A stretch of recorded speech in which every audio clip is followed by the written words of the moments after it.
The heavy Seattle rain slammed against the tall glass windows of the old church.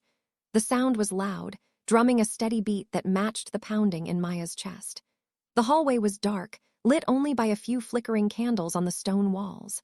The air was cold and damp, making her shiver inside her expensive white wedding dress. The silk felt too tight. It pulled at her ribs, making it hard to take a full breath. She held her bouquet of white roses tightly, her knuckles turning white. She was looking for Troy. The wedding planner said he was in the back room, getting ready. Maya just wanted to see his face. She wanted him to tell her that everything was going to be fine. She was an air traffic controller. She spent her days guiding massive airplanes through storms and keeping thousands of people safe. She was used to stress. She was used to being in control. But today, she just felt scared. Maya stopped when she reached the heavy wooden door of the groom's room. It was cracked open just an inch. A warm slice of yellow light spilled out onto the dark floor. She raised her hand to push the door open, but the sound of Troy's voice made her freeze. He was laughing. It was a low, easy laugh. "Come on, Chloe," Troy said from inside the room. "You know I have to go through with this. You think I actually want to marry her?" Maya's hand dropped to her side. Her heart stopped beating for a second. Chloe was Maya's adoptive sister. They grew up in the same house, but they were never family. Chloe always took what she wanted. She always made sure Maya felt like she did not belong. "You are such a liar, Troy," Chloe said. Her voice was soft, teasing. Maya could hear the sound of ice clinking in a glass. "You play the perfect boyfriend so well, but she is so boring. She sits in a dark room looking at radar screens all day. She doesn't even know how to dress." "I don't care about how boring she is," Troy replied. The sound of his footsteps moved closer to the door. "Maya paid for my entire flight school. She worked double shifts so I didn't have to get a job. She bought that huge house, and her credit is perfect. Once we sign that marriage paper today, half of everything she owns is mine." "And what happens when she finds out about us?" Chloe asked. "She won't," Troy said, his voice turning cold and mean. "She is too weak to fight back. She cares too much about her perfect little job and her perfect reputation. And if she ever tries to leave me, I will just release those pictures of her, the ones from college. She told me her deepest secret, and I kept the proof. She will do whatever I say. She is a bank account to me, Chloe. That is all." Maya felt the floor drop out from under her. The air in her lungs turned to ice. 5 years. She gave him 5 years of her life. She loved him. She built his entire future from nothing, trusting him with everything she had. And he was just using her to get rich. "Damn it," Maya whispered, her voice shaking.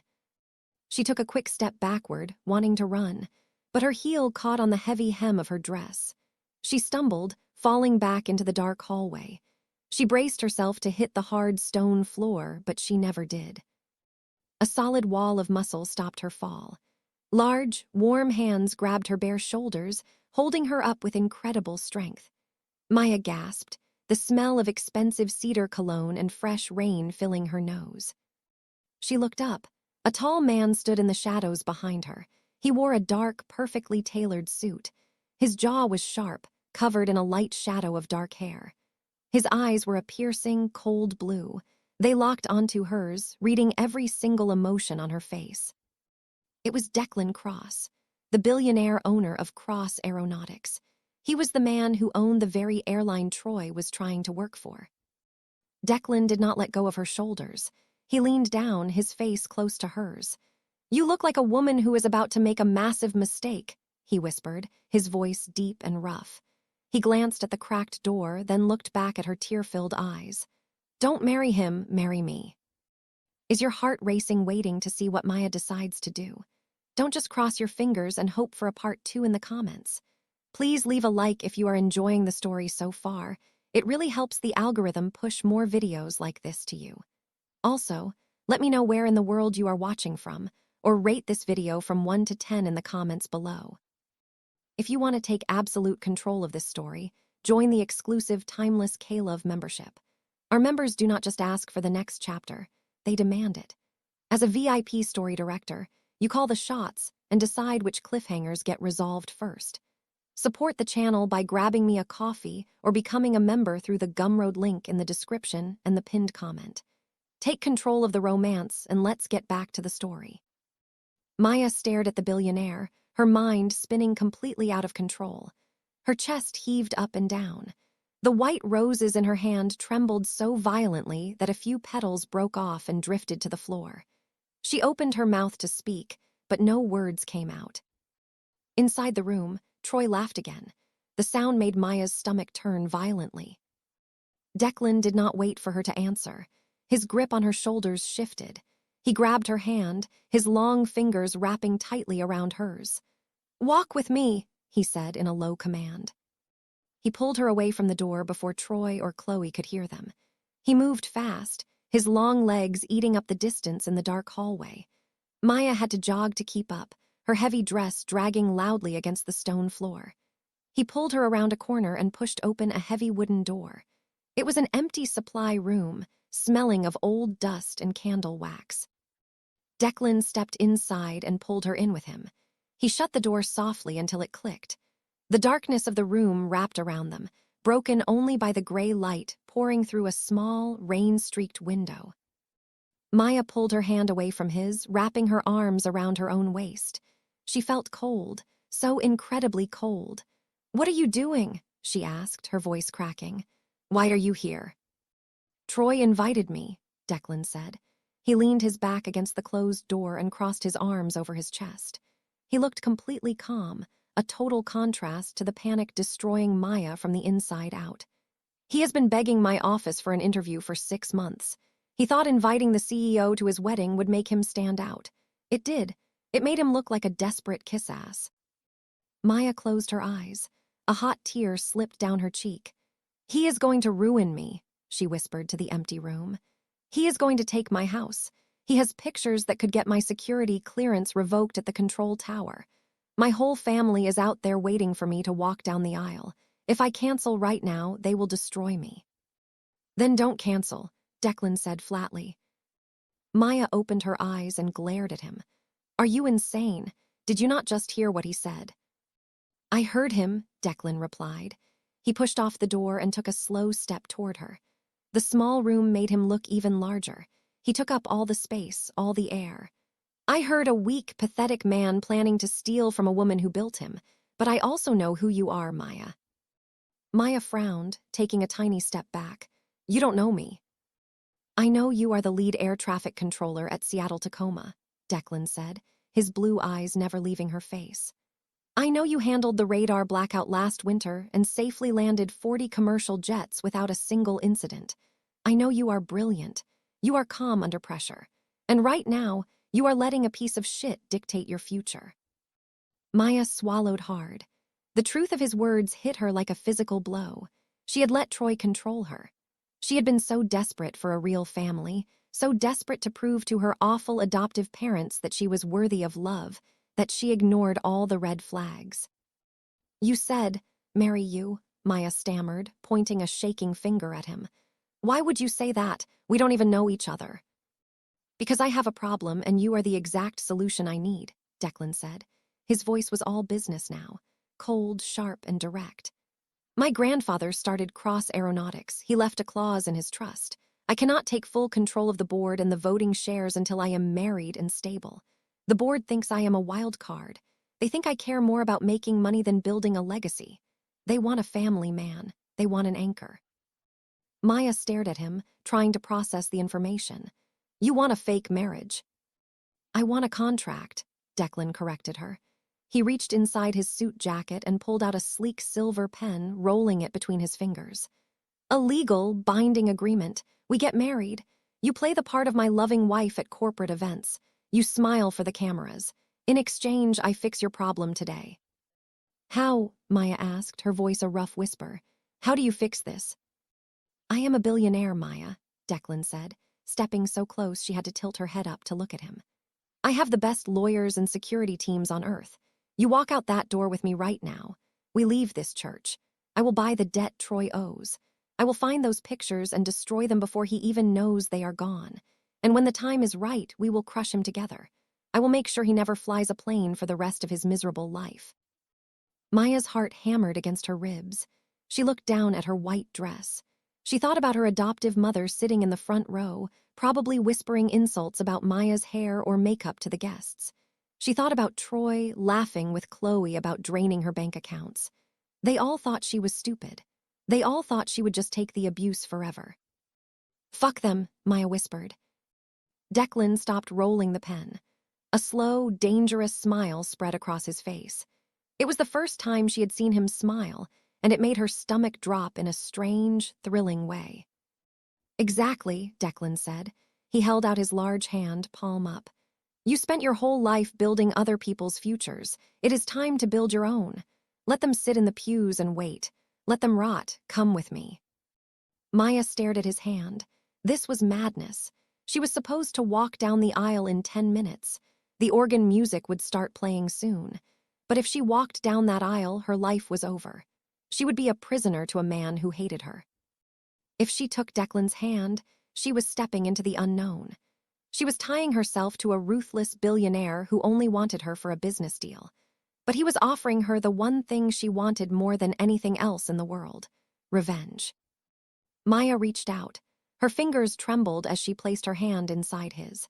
His skin was warm, and his grip was instantly firm and possessive. "Okay," Maya said, her voice finally steady. "Take me away." Declan did not waste a single second. He pulled the supply room door open and led her down the opposite end of the hallway, away from the groom's room, away from the main sanctuary. They walked fast. Maya picked up the heavy skirt of her dress with her free hand, her heels clicking loudly on the stone. They reached the heavy iron exit doors at the back of the church. Declan pushed them open, and the cold Seattle storm hit them instantly. The rain was coming down in sheets, washing over the dark parking lot. Declan immediately let go of her hand, shrugging out of his expensive suit jacket. He draped it over Maya's bare shoulders. The jacket was massive on her, heavy and warm, carrying his scent.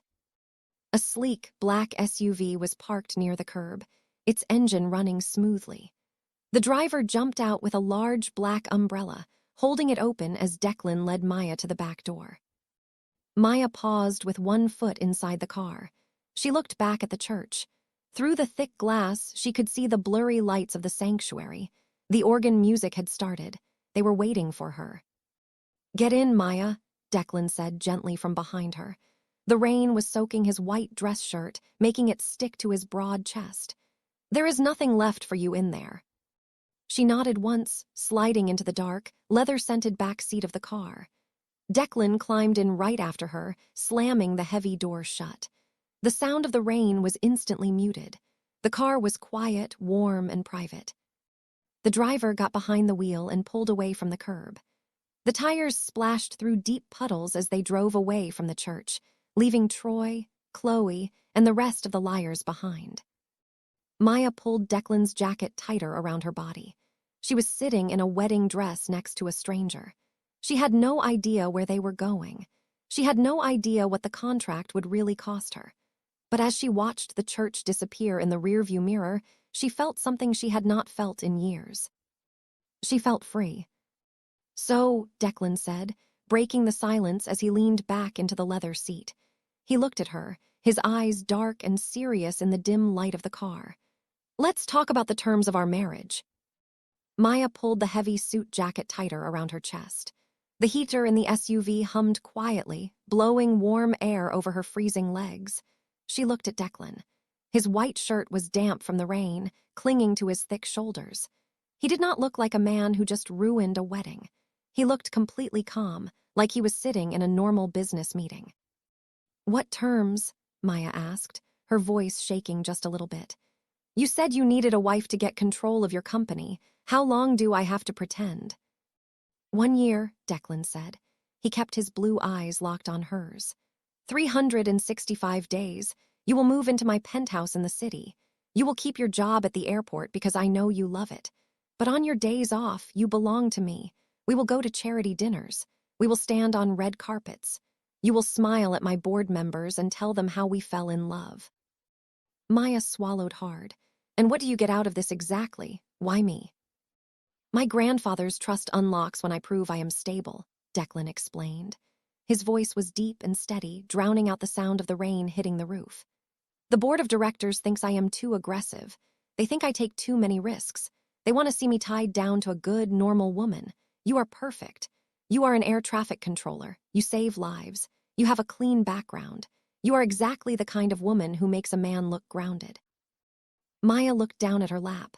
Her white wedding dress was dirty at the bottom from the wet parking lot. She felt a sharp pain in her chest. A few hours ago, she thought she was marrying a man who loved her. Now, she was making a business deal with a billionaire stranger. But when she thought about Troy and Chloe laughing in that room, the pain turned into a hot, bright anger. Okay, Maya said, looking back up at him. Her eyes narrowed.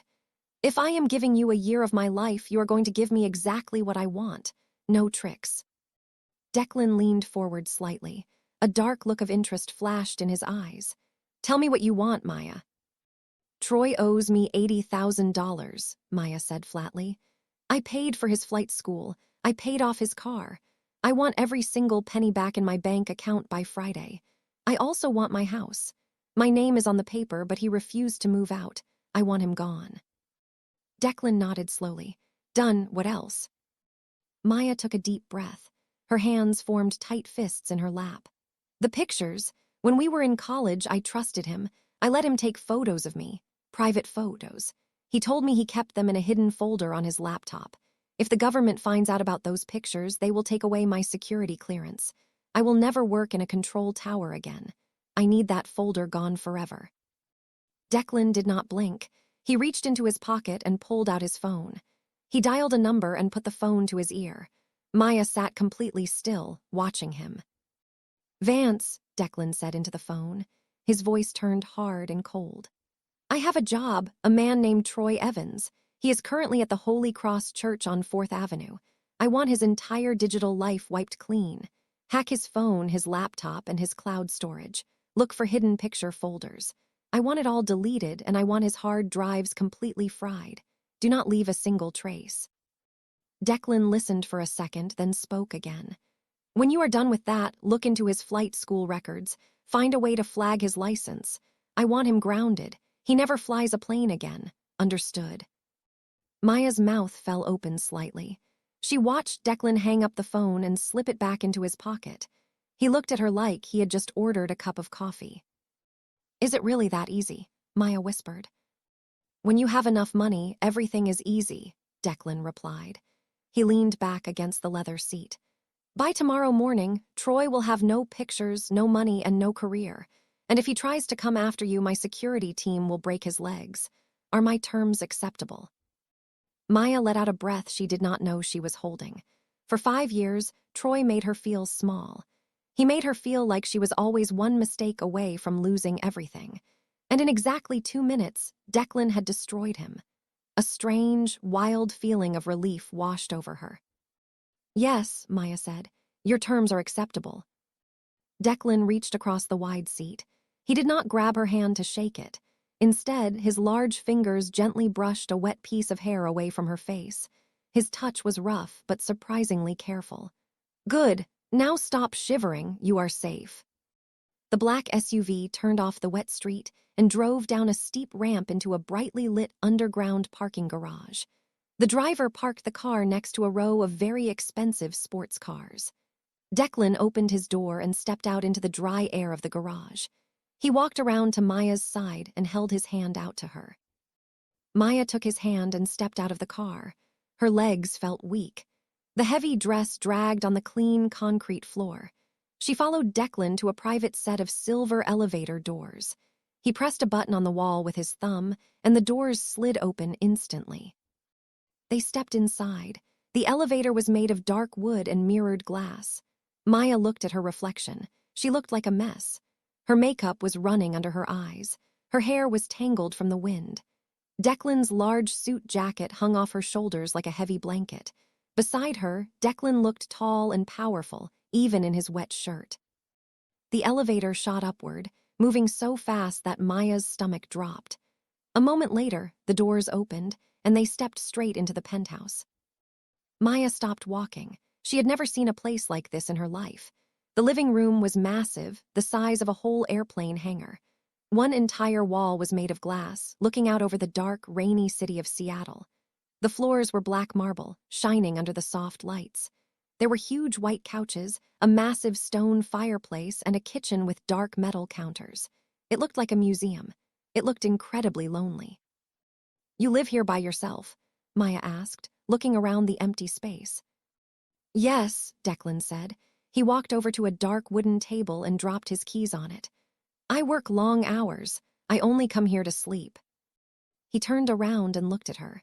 She was standing awkwardly near the elevator, dripping water onto his perfect marble floor. Her arms were wrapped tightly around herself. The adrenaline from running away from the church was starting to wear off. Her body felt heavy. Her chest ached. The reality of what she had just done was crashing down on her head. She was not married. She had no family left. She was standing in a billionaire's house, and she had no idea what was going to happen tomorrow. A single tear slipped out of her eye and rolled down her cheek. She quickly wiped it away with the back of her hand, feeling stupid. "I'm sorry," she whispered. "I don't mean to cry, I am just tired." Declan did not say anything for a long moment. He walked across the room until he was standing right in front of her. He reached out and placed his hands on the collar of his suit jacket that she was wearing. He gently pushed the jacket off her shoulders, letting it fall onto a chair nearby. "You don't have to apologize for crying," Declan said. His voice was much softer now. "You just realized that the people you loved were using you. That hurts. I know it hurts." Maya looked up at him. "How do you know?"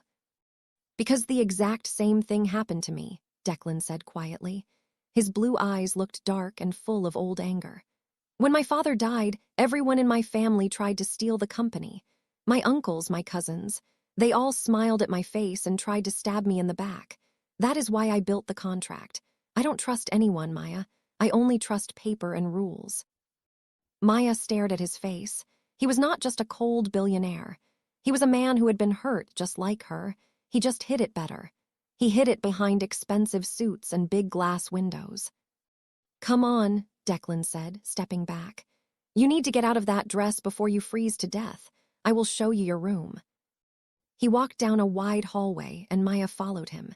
He opened a tall white door at the end of the hall and stepped inside. Maya walked in behind him and stopped. The bedroom was beautiful.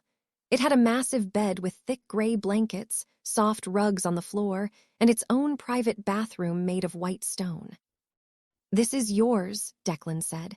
He opened a large closet door and pulled out a clean, gray t-shirt and a pair of dark sweatpants. He handed them to her. "Put these on. I will order some food.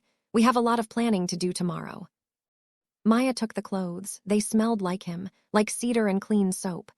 "Thank you," she said softly. Declan looked at her for a second longer. "Take a hot shower, Maya. Wash him off you. Wash the whole damn day away.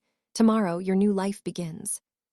He turned and walked out of the room, shutting the door quietly behind him. Maya stood alone in the quiet bedroom. She looked down at the heavy white dress holding her back. She reached behind her back and found the small zipper. With a hard tug, she pulled it down. The silk loosened around her ribs, and for the first time all day, Maya took a deep, full breath. Maya turned the heavy metal handle in the shower. Hot water poured out of the massive square shower head built into the ceiling.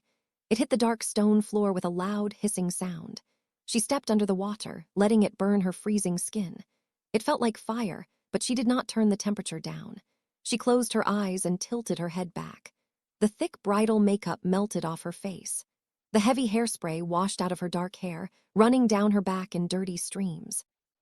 She grabbed a bar of expensive soap that smelled like cedar and mint. She scrubbed her arms. She scrubbed her chest.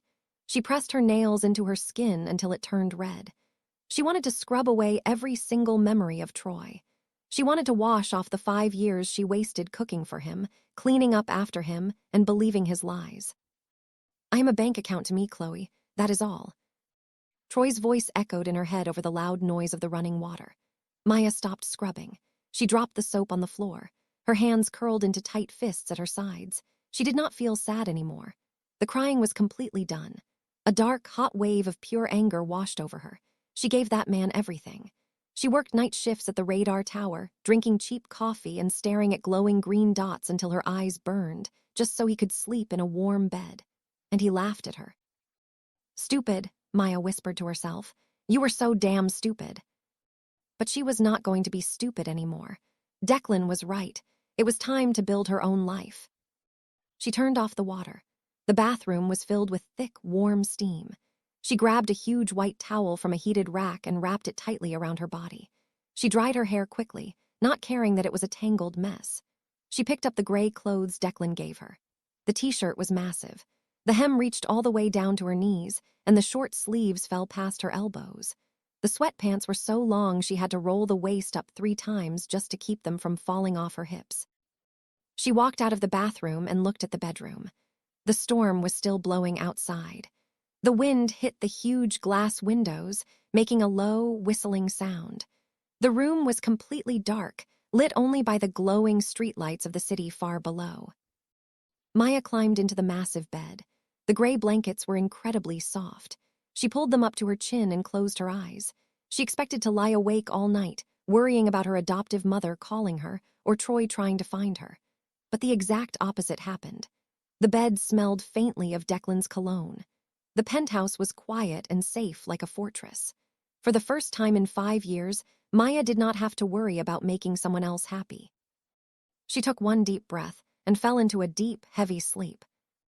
When Maya opened her eyes again, the room was filled with soft, gray morning light. She sat up slowly. Her muscles ached. Her head felt a little heavy, but her mind was completely clear. She looked at the clock on the nightstand. It was 7 in the morning. She threw the blankets off and stood up. Her bare feet sank into the soft rug.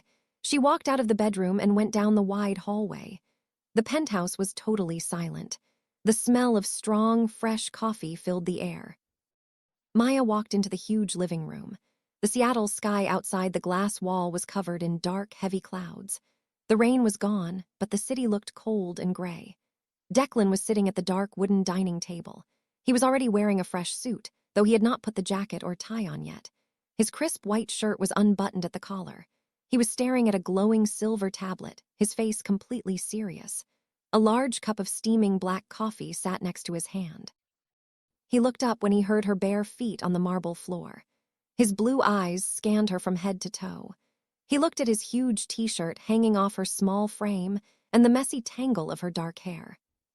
"There is coffee in the kitchen," Declan said. His voice was deep and rough from sleep. "Black. If you want sugar, you have to find it yourself. I don't use it." "Black is fine," Maya said. She walked into the open kitchen. The counters were clean and bare, except for a high-end coffee maker holding a full pot. She grabbed a heavy black mug from the cabinet and poured the dark liquid. The heat warmed her cold hands. She took a sip. It was bitter and very strong, exactly the way she needed it. She walked over to the dining table and sat in the chair across from Declan. She pulled her knees up to her chest, hiding her bare feet under the large t-shirt.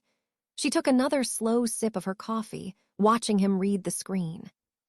"Did you sleep?" Maya asked. "A few hours," Declan answered, not looking up from the tablet. "I had my lawyers working all night. The contract is finished. But before we get to that, we need to take care of your side of the deal." He tapped the screen twice with his finger, then slid the silver tablet across the smooth wood table. It stopped right in front of her coffee mug. "Look," Declan commanded softly. Maya put her mug down. Her hand shook just a tiny bit as she reached for the tablet. She looked at the screen. It was a digital copy of a bank statement. The name at the top clearly said Troy Evans. "My security team got into his accounts at 4 this morning," Declan said. He leaned back in his chair, crossing his arms over his broad chest. He had exactly $12,000 in his savings account. He had a credit limit of $20,000. My team drained the cash and maxed out his credit lines using fake shell companies. Right now, his total net worth is negative $32,000. The $80,000 he owed you is sitting in a secure offshore account under your name. You can access it whenever you want." Maya stared at the numbers. Her heart started to beat faster. Troy was broke. He was worse than broke. "What about my house?" she asked, her voice barely a whisper. Declan reached across the table and swiped his finger over the screen. A new document popped up. It was an eviction notice, completely stamped and signed by a city judge. I bought the debt on the mortgage, Declan explained, his cold eyes watching every single reaction on her face. Since your name is on the deed, I had my lawyers file an emergency removal order citing fraud. 2 off-duty police officers went to the house an hour ago. They gave Troy 10 minutes to pack a single bag of clothes, and then they threw him out on the street. The locks are already changed. The security code on the alarm is reset. It is your house again. He can never step foot on that property. Maya let out a shaky breath. She pictured Troy standing on the cold, wet sidewalk with a single garbage bag of his things. She pictured the angry, confused look on his face. A sharp, ugly smile pulled at the corner of her mouth. She did not feel bad for him. She felt powerful. "And the pictures?" Maya asked, looking up from the screen to meet his intense gaze. Declan did not smile, but a dark look of satisfaction flashed in his eyes. He leaned forward, resting his large hands flat on the table. "Gone. My guy hacked his laptop and his phone. He found the hidden folder. It was locked behind 2 passwords, but that did not slow us down. We deleted every single photo, wiped the hard drives clean, and planted a brutal virus inside his system. Both of his devices are completely fried. They will not even turn on. The pictures do not exist anymore, Maya. No one will ever see them." Maya closed her eyes. The heavy weight that had been crushing her chest for years finally lifted. The fear of losing her job, the fear of being exposed, was completely gone. She opened her eyes and pushed the tablet back across the table. "Thank you," she said simply. "You don't need to thank me," Declan replied. He picked up his coffee and took a drink. "This is a business transaction. I pay my debts. Now it is time for you to pay yours." He reached down to the floor and picked up a thick leather folder. He placed it on the table and opened it. Inside was a stack of thick, expensive paper covered in tight black ink. "This is the marriage contract," Declan said, his voice dropping into a serious, flat tone. "I will read the terms to you out loud. If you agree, you sign at the bottom. Once you sign, there is no backing out. If you break the rules of this agreement, my lawyers will take everything you own, including the house I just gave back to you. Do you understand?" Maya sat up straight. She put her feet flat on the floor and crossed her arms. She was not a weak, scared bride anymore. She was a professional. She guided metal tubes full of people through violent storms. She could handle a piece of paper. "I understand," Maya said firmly. "Read the rules." Declan looked at the first page. Rule number 1. The marriage lasts for exactly 12 months. During that time, you will live here in this penthouse. You get the guest room. I keep the master suite. We do not sleep in the same bed unless we have guests staying over and we need to keep up the act. "Fine," Maya nodded. "I like having my own space." Rule number 2, Declan continued, flipping to the next page. "You will attend at least 4 public events with me every month. Charity galas, board dinners, press conferences. When we are in public, you will hold my hand. You will smile. You will act like a woman who is deeply, desperately in love with her husband. You will not complain about the cameras, and you will never speak to a reporter without my approval." "I am not an actress, Declan," Maya said, frowning slightly. "I don't know how to act like I am desperately in love." "You figure it out," Declan snapped back, his voice cold. "The board of directors is watching me like a hawk. They want to see a stable family man. If you look like a hostage on the red carpet, they will know this is a setup. You play the part or the deal is off." Maya clenched her jaw. "Fine, I will smile for your stupid board members. What else?" "Rule number 3, Declan said. He looked up from the paper and stared directly into her eyes. His gaze was heavy and dangerous. "Fidelity. You will not date anyone else. You will not text other men. You will not go to bars and give out your phone number. While you wear my ring, you belong to me in the eyes of the public. If a single picture ends up online of you kissing another man, my reputation is ruined and I lose the company. I will not tolerate cheating." "I just got out of a 5-year relationship with a lying user," Maya shot back, her voice raising a little. "Trust me, I have zero interest in looking at another man. I am perfectly happy being alone." "Good," Declan said. He did not look angry, just totally focused. He flipped to the last page. Rule number 4. We do not tell anyone the truth, not your friends at the airport, not your coworkers, and definitely not your family. As far as the world knows, we met in secret 6 months ago, fell in love fast, and ran away from your wedding because you realized I was the right man for you. If you tell a single living soul about this contract, I will destroy you just like I destroyed Troy." Maya stared at him. He meant every word. He was not making an empty threat. He was a man who built empires and crushed anyone who got in his way. "I don't talk to my family anyway," Maya said quietly. "After yesterday, I am sure my adoptive mother never wants to see my face again. And I don't have many friends. My secret is safe with me." "Then we have a deal," Declan said. He pulled the silver pen out of his pocket and placed it on top of the contract. He pushed the folder across the table to her. "Sign it." Maya looked down at the paper. There was a thick black line at the bottom with her name printed under it. Beside it was Declan's bold, sharp signature. He had already signed his life away to her. Now it was her turn. She picked up the silver pen. It was heavy and cold in her hand. She thought about her small, quiet life. She thought about the lonely nights in her empty house, wishing for someone to care about her. That life was over. She was signing up for fake smiles, bright cameras, and a cold billionaire who treated her like an employee. But as she looked at the bank statement still showing on the tablet, she knew she made the right choice. She survived Troy. She would survive Declan Cross. Maya pressed the pen to the paper and quickly signed her name. Declan watched her write. As soon as she lifted the pen, he reached across the table and took the folder away. He closed it with a loud snap. "Get dressed," Declan said, standing up from his chair. He finally looked like a man who won a war. "Put on something nice. The driver is waiting downstairs. We are going to the courthouse. We have a wedding to finish." Maya walked back into the guest bedroom. She expected to put on her dirty clothes from yesterday, but a large black box was sitting on the edge of the huge bed. She walked over and lifted the lid. Inside was a sleek, dark blue dress. It was made of thick, expensive material that felt like butter against her skin. Next to the dress was a pair of black heels and a small makeup bag. Declan thought of everything.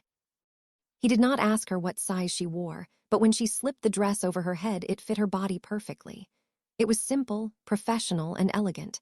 It made her look like a woman who belonged in a penthouse. She brushed her dark hair, applied a little bit of mascara, and slipped on the black heels. She looked at herself in the tall mirror. She did not look like the scared girl crying in a church hallway. She looked like a weapon. When she walked back out to the living room, Declan was waiting by the elevator. He had put on a dark gray suit jacket and a dark blue tie that perfectly matched her dress. His eyes slowly dragged up her body, taking in the tight fit of the dress and the sharp look on her face. He did not smile, but a muscle feathered in his tight jaw. "You clean up well," he said, his voice a low rumble. "Let's go." They rode the elevator down to the underground garage in total silence. The black SUV was waiting with the engine running. The driver opened the door, and Maya slid into the leather seat. Declan climbed in right behind her. As the car drove out of the garage and into the gray Seattle morning, the rain started to fall again. It was a light, cold drizzle that made the streets look slick and dangerous. Maya looked out the tinted window, watching the tall buildings pass by. She was getting married today. There were no flowers. There was no music. There was just the steady hum of the car engine and the smell of Declan's cedar cologne filling the small space. "When we get out of the car, there might be cameras," Declan said, breaking the silence. He turned his head to look at her. "My office filed the public marriage license an hour ago. The press monitors those files. They know who I am, and they will want to see the woman who finally tied me down. Do you remember rule number 2? I hold your hand and act like I am in love with you," Maya repeated flatly. She turned away from the window and met his cold blue eyes. "I am not an idiot, Declan. I know how to follow instructions." "Good," Declan said. He shifted closer to her on the wide seat. He reached out and grabbed her left hand. His large, warm fingers completely covered hers. "Because if you flinch when a camera flashes, they will write a story about it. If you look away from me, they will say we are fighting. You need to look at me like I am the only damn thing keeping you breathing." Maya stared at his hand holding hers. His skin was rough, like he worked with his hands, not just a pen. A strange jolt of heat shot up her arm. She hated how much she noticed his touch. "I will look at you however you want," she whispered. Just get the ring on my finger so we can be done with this. The SUV pulled up to the front steps of the King County Courthouse. It was a massive, ugly building made of gray stone. Just as Declan predicted, a small group of people with huge cameras was standing near the front doors. They were waiting in the cold rain, their lenses pointed right at the car. Maya took a deep breath. Her heart started to pound hard against her ribs. This was real. The whole world was about to know her name. "Ready?" Declan asked. His voice was completely calm. "Yes," Maya lied. The driver opened the door. Declan stepped out first into the light rain. He turned around and held his hand out to her. Maya placed her hand in his and stepped out of the car. The second her black heels hit the wet pavement, the cameras started flashing.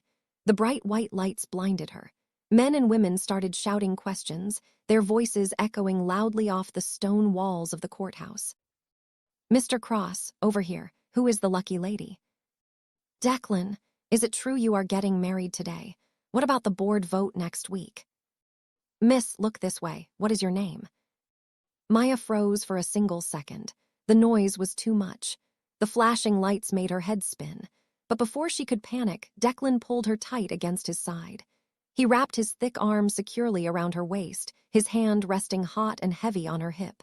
He did not push the reporters away. He did not look angry. He simply looked down at Maya, ignoring the crowd completely. "Look at me," he commanded softly, his lips barely moving. Maya looked up into his face. The cameras kept flashing, capturing every single angle of them. Declan reached his free hand up and gently tucked a loose piece of her dark hair behind her ear. His fingers brushed against her cheek. It was a fake gesture, designed entirely for the cameras, but his touch felt incredibly real. He looked at her with such intense focus that the loud reporters suddenly faded away into background noise. He made it look easy. He made it look like she was the center of his entire universe. "Keep walking," he whispered. "You are doing perfect." He guided her up the tall stone steps. He did not rush, letting the cameras get their pictures. The heavy glass doors of the courthouse opened, and they stepped inside. The loud shouting of the reporters was instantly cut off as the doors slammed shut behind them. The lobby was quiet, smelling of old paper and floor wax. Maya let out a long breath, her shoulders dropping.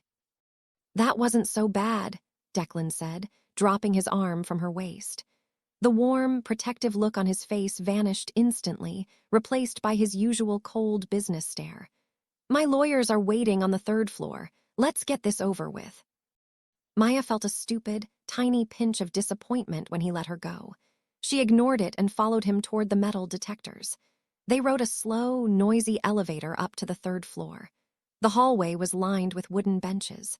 Two men in expensive gray suits were waiting outside a wooden door. They stood up immediately when they saw Declan. "Mr. Cross," the older lawyer said, holding out a thick stack of papers. "Everything is ready." The judge cleared his schedule. "The NDA forms are signed by the court staff. No one inside this room will ever talk about the details of this ceremony." "Good," Declan said. He did not even look at the papers.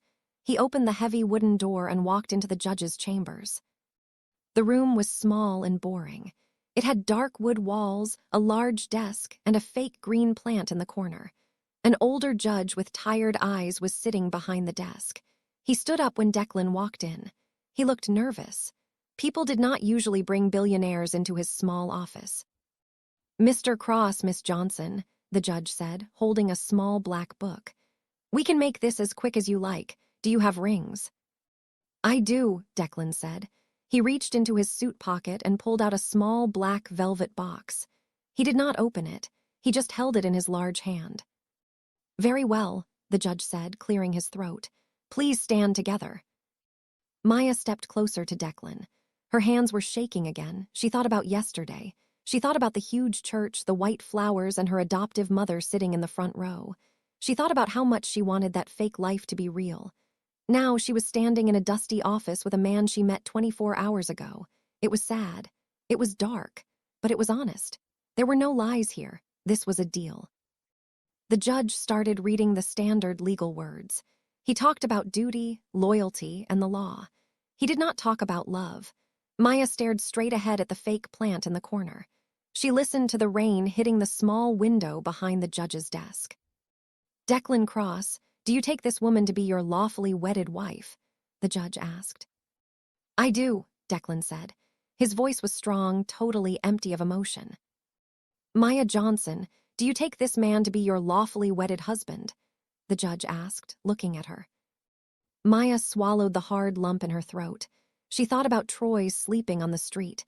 She thought about her bank account full of money. She thought about her safety. "I do," she whispered. "The rings, please," the judge said. Declan popped the black velvet box open. Maya looked down and her breath caught in her lungs. The ring was massive. It was a huge, flawless square diamond set on a thick band of silver. It caught the dull light of the office and threw bright sparks in every direction. It was a ring that screamed money. It was a ring that told the whole world she was owned by a very powerful man. Declan took the ring out of the box. He reached out and grabbed her left hand. His grip was firm. He slid the heavy diamond onto her finger. The cold metal pushed over her knuckle and settled perfectly in place. It felt heavy. It felt like a chain.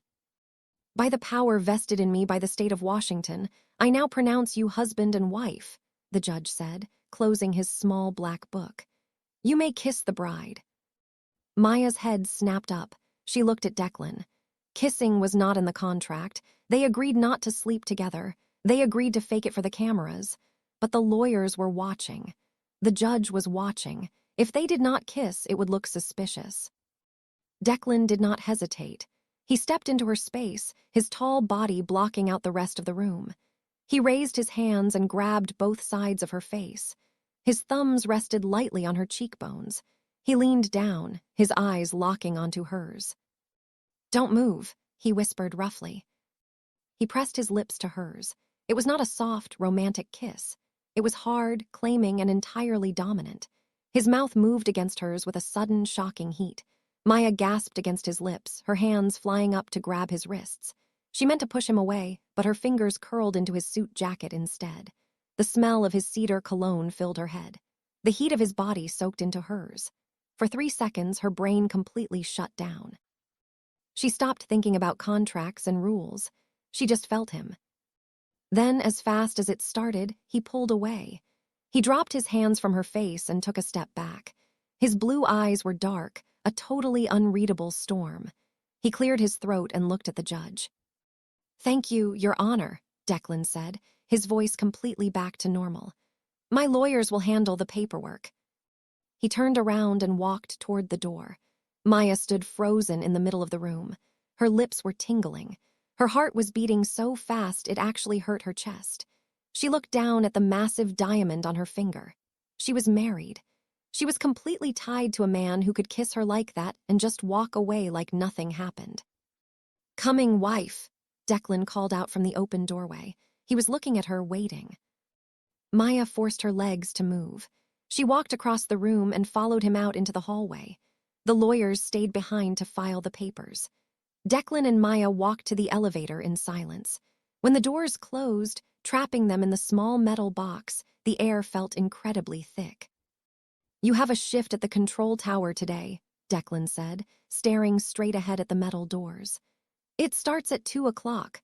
My driver will take you. I have a board meeting to handle the fallout of this marriage." Maya looked at him. "You knew my work schedule." "I know everything about you, Maya," Declan replied simply. "I told you to keep your job. You need to look normal. You go to work. You guide your airplanes. When your shift ends at midnight, the driver will be waiting outside to bring you back to the penthouse." "And what if people ask about the ring?" Maya asked, lifting her hand. The diamond was ridiculously huge. "People at the airport are going to notice this. They are going to see the news." "Let them see it," Declan said, finally turning his head to look at her. "Tell them the truth. Tell them you met a man who treats you better than the piece of trash you used to date. Let them gossip. It only helps our story." The elevator doors dinged and slid open. They walked back out through the lobby and down the front steps. The reporters were still waiting in the rain. As soon as they saw Declan and Maya, the shouting started all over again. The cameras flashed blindly. This time, Declan did not put his arm around her waist. He reached out and grabbed her left hand, lifting it up just enough for the cameras to catch the massive diamond ring. He pulled her quickly down the wet steps and into the waiting black SUV. They slid into the warm, dry car, and the driver immediately sped away from the curb. Maya slumped back against the leather seat. She felt exhausted, and it was barely noon. She looked out the window at the gray city, her mind racing. She had her money back. She had her house back. She was safe from Troy. But as she touched her swollen lips, she realized she might be in way more danger than she thought.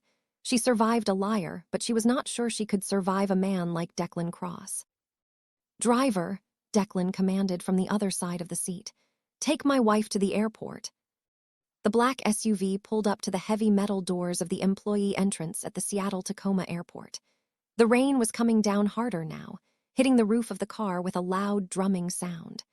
Maya looked out the window at the familiar gray concrete of the building. Just yesterday, she was a normal person walking through those doors. Now, she was carrying a secret that felt heavier than the massive diamond on her left hand. "The driver will be right here at midnight," Declan said from the other side of the seat. He was already looking at his phone, his mind shifting back to his company and his board of directors. He did not look at her. He was completely back in his cold business mode.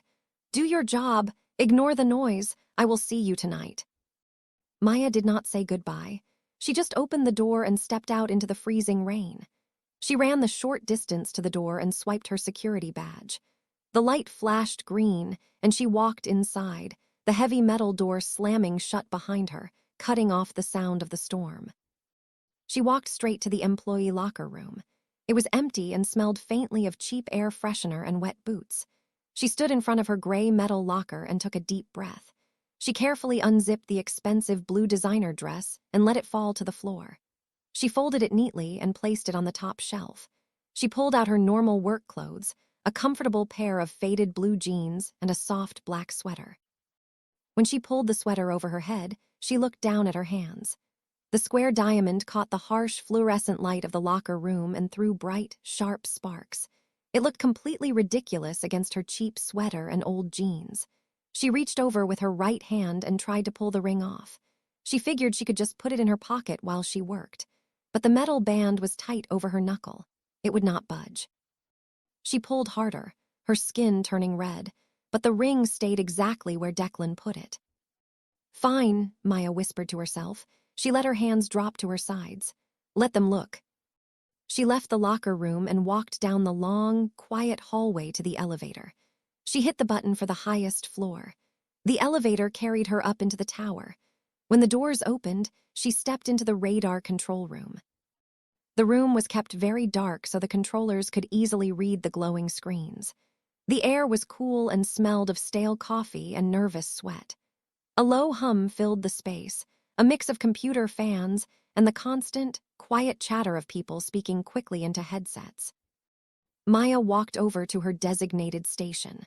Her supervisor, a heavy man named Marcus with tired eyes and a gray beard, was standing behind the chairs, holding a clipboard. He looked at the clock on the wall, then looked at Maya. "You are exactly on time, Johnson," Marcus said, his voice a low grumble. "I thought you were getting married today and taking the week off. What the hell are you doing here?" "Change of plans, Marcus," Maya said calmly. She pulled out her heavy chair and sat down in front of her radar screen. "The wedding got canceled. I figured I might as well come to work." Marcus frowned, a look of pity flashing in his eyes. He knew Troy. Everyone at the airport knew Troy because he was always bragging about going to flight school. "I'm sorry, kid. If you need to go home, I can find someone to cover your screen. You shouldn't be working if your head is a mess." "My head is perfectly clear," Maya said. She reached for her headset. "I am ready to work. What is the weather doing?" Marcus sighed and looked down at his clipboard. "The storm is getting worse.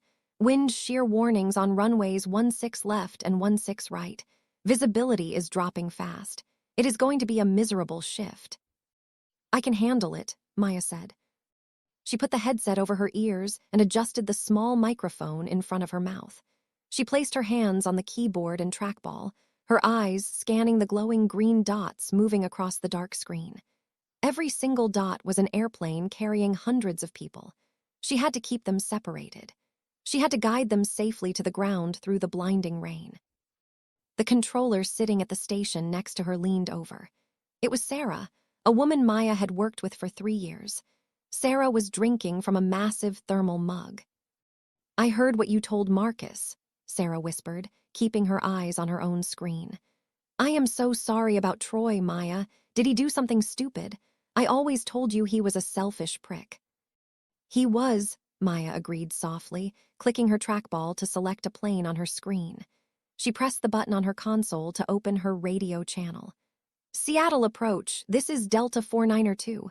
Turn left heading 200. Descend and maintain 4000. A crackling voice came back immediately through her headset. "Left to 200, down to 4000. Delta 4902. Maya released the button. She reached up with her left hand to push a loose piece of hair out of her face. As her hand moved through the dim light of the room, the massive diamond ring caught the glow of the radar screen. Sarah choked on her coffee. She started coughing violently, pounding on her own chest. She spun her chair around to face Maya, her eyes wide with shock. "Holy shit," Sarah loudly gasped. "Maya, what is on your hand?" A few other controllers turned their heads to look. Marcus stopped pacing behind them and walked over. "Keep your voices down," Marcus ordered, though he was staring right at Maya's left hand too. "Johnson, is that real?" Maya felt her face get hot. She kept her eyes locked on her radar screen. She did not want to look at them. She did not want to explain anything. "It is real," she said flatly. "But you just said the wedding was canceled," Sarah hissed, leaning so close Maya could smell the peppermint coffee on her breath. "Troy doesn't have the money to buy a ring that size. That thing is the size of a damn ice cube. Who gave that to you?" Before Maya could think of a lie, the heavy door at the back of the room opened. Dave, another controller who was supposed to be on his break, walked in. He was staring down at his phone, his thumbs swiping wildly across the screen. He looked up, his eyes scanning the dark room until he found Maya. "Guys," Dave said, his voice echoing in the quiet space. "You are not going to believe this." "We are busy, Dave," Marcus snapped. "Put the phone away." "No, you need to see this," Dave insisted. He walked over to Maya's station and shoved his phone right in front of her face, blocking her view of the radar. "It is on the front page of the Seattle Times website. It is trending everywhere." Maya looked at the small screen. The headline was printed in bold black letters. "Billionaire Playboy DCLAN Cross shocks boardroom with surprise courthouse wedding." Right below the headline was a massive, high-quality picture. It was taken just a few hours ago on the steps of the courthouse. The rain was falling around them. Declan had his arm wrapped tightly around her waist, looking down at her like he wanted to eat her alive. Maya was looking up at him, her lips parted slightly, wearing the blue designer dress. They looked incredibly rich and incredibly in love. Sarah read the headline out loud over Dave's shoulder. The entire radar room went dead silent. The only sound was the beeping of the computers and the crackle of static on the headsets. "Maya," Sarah whispered, her voice completely hollow. "You married Declan Cross, the guy who owns Cross Aeronautics, the guy who basically owns half the planes flying into this airport." Maya pushed Dave's hand and his phone away so she could see her radar screen again. Her heart was hammering in her chest, but she kept her face totally blank. She remembered rule number 4. She could never tell anyone the truth. "Yes," Maya said. Her voice was steady and calm, projecting perfectly over the quiet room. "I left Troy at the church yesterday. Declan and I have been seeing each other quietly for a while. We decided we didn't want to wait anymore, so we got married this morning." Dave let out a low whistle. "Damn, you just hit the lottery, Johnson." "Are you insane?" Marcus barked, his face turning red. "If you are married to a billionaire, why the hell are you sitting in a dark room guiding planes in a thunderstorm? You could be sitting on a beach in a private jet right now." "Because I like my job, Marcus," Maya said sharply. She pressed her radio button again, her eyes narrowing as she saw 2 green dots getting too close to each other on the screen. "United 88, immediately climb and maintain 6,000. Traffic alert. Say altitude." "Climbing to 6,000, United 88. the pilot's voice fired back, sounding tight and stressed. Maya watched the screen until the green dots safely separated. She let out a slow breath and finally turned her head to look at her boss and her coworkers. They were all staring at her like she was an alien. "I am the same person I was yesterday," Maya said, her voice hard and final. "I am still an air traffic controller. I still have planes to land. I don't want to talk about my husband. I don't want to talk about my ring.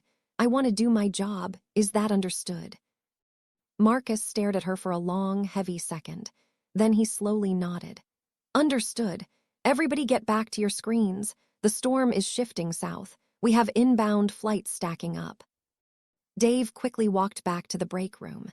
Sarah turned her chair around, though Maya could see her hands shaking as she typed on her keyboard.